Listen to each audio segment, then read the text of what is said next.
नामांतरण आदेश रजिस्टर में 25 जुलाई 2002 को दर्ज होना, जिसका औचित्यपूर्ण कारण भी स्पष्ट नहीं है, प्रथम दृष्टया संदेहास्पद प्रतीत होता है। चूंकि प्रकरण की जांच किए जाने हेतु वांछित अभिलेख प्राप्त नहीं हो पा रहे हैं, अतः वांछित अभिलेखों की अनुपलब्धता में किसी निष्कर्ष में पहुंच पाना संभव नहीं है। अतः जांच आख्या में संलग्नों को के महोदय के संज्ञानार्थ सादर प्रेषित है। यह जांच रिपोर्ट संयुक्त मजिस्ट्रेट नैनीताल ने जिलाधिकारी नैनीताल को 4 अप्रैल 2018 को प्रेषित की। इस जांच रिपोर्ट में महत्वपूर्ण तथ्य यह है कि दिनांक 25 जुलाई 2002 को तहसीलदार नैनीताल ने बिना पत्रावली के ही ग्राम श्याम खेत पट्टी पाडे रामगढ़ की लगभग 360 नाली भूमि को सरकारी नामांतरण रजिस्टर में दर्ज करके पद का दुरुपयोग करने और भ्रष्टाचार करने का कार्य किया। इस जांच रिपोर्ट में कहा गया है कि 16 जनवरी 1981 के कथित फोटोस्टेट आदेश को आखिर 25 जुलाई 2002 को तहसीलदार नैनीताल ने कैसे नामांतरण रजिस्टर में दर्ज कर दिया। इस जांच रिपोर्ट में यह भी उल्लेखित किया गया है कि तहसील नैनीताल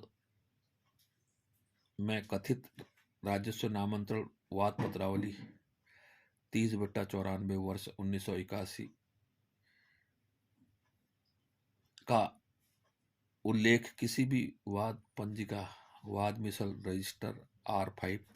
नामांतरण बही R6 वर्ष 1989 से 85 तक के रजिस्टर में दर्ज नहीं है। तहसीलदार नैनीताल ने इससे बड़ा एक कारनामा और कर दिया कि जब मूल पत्रावली ही तहसील नैनीताल में नहीं है तो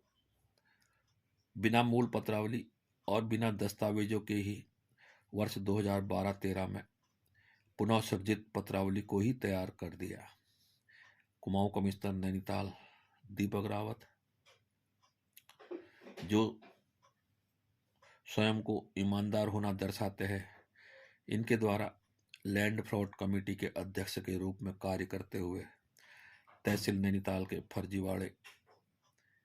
के मामले में SIT जांच कराने और मुकदमा दर्ज कराने की कार्रवाई को ही रोक दिया गया है।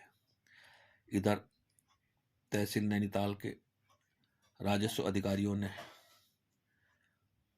बताया कि जब कोई भी पत्रावली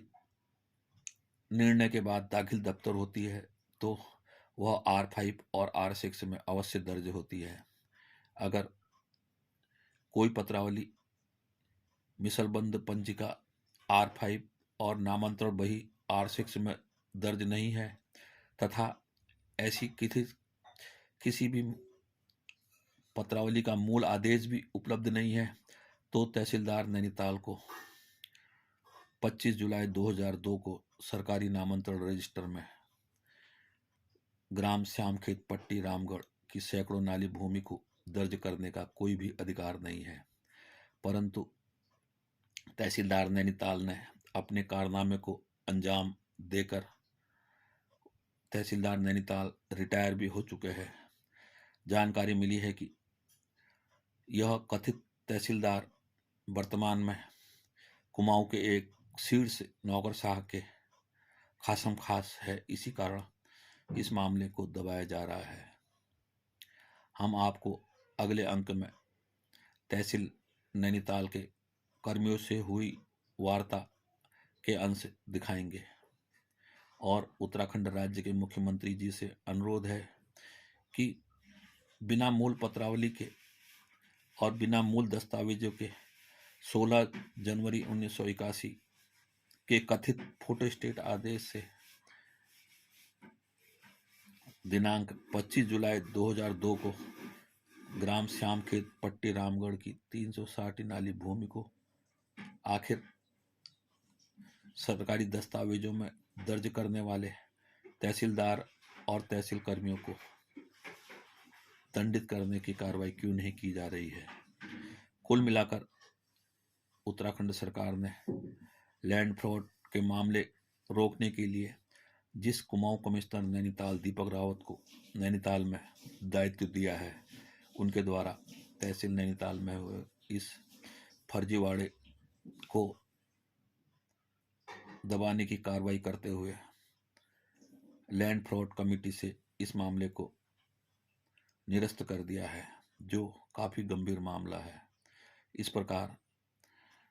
जनपद नैनीताल में बड़े बड़े भूमाफियाओं और धोखाधड़ी के प्रकरणों को दबाने की कार्रवाई चर्चा का विषय बनी हुई है।